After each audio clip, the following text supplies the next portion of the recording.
Campbell. Tell us a little bit about yourself.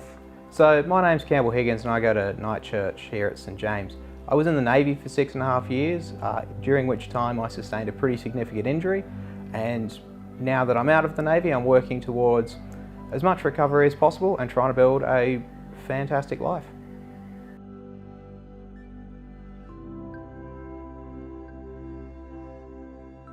Being in a wheelchair, you're in a better position than most to be able to answer question 3 of this week's session.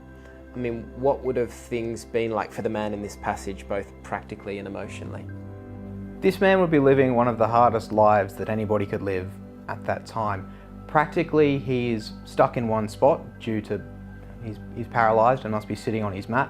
And unless somebody is carrying him around, he's not going anywhere.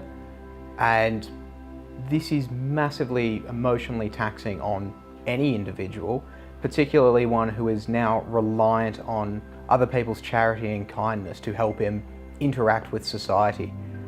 In modern times, we've got organisations like the NDIS and other private organisations that allow people to get out and interact with society on their own merit, but back then there was nothing, so this man was reliant on others, and that is a very hard thing to be doing at any time.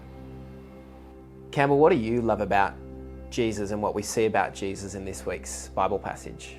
What I love about Jesus in this week's passage is the unquestioning and complete forgiveness that he instantly gives this man. He doesn't ask questions about how he sustained his condition. He forgives him because he's got the authority as God's son, and this man can get up and move on with his new life.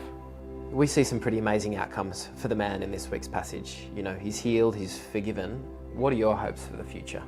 So I hope to continue working hard towards recovery, whatever that may look like in God's plan, and to build a new life. But ultimately, through Jesus' sacrifice, I will walk again in heaven. How good's that? Very. Well, thanks for your time, Campbell. Anytime.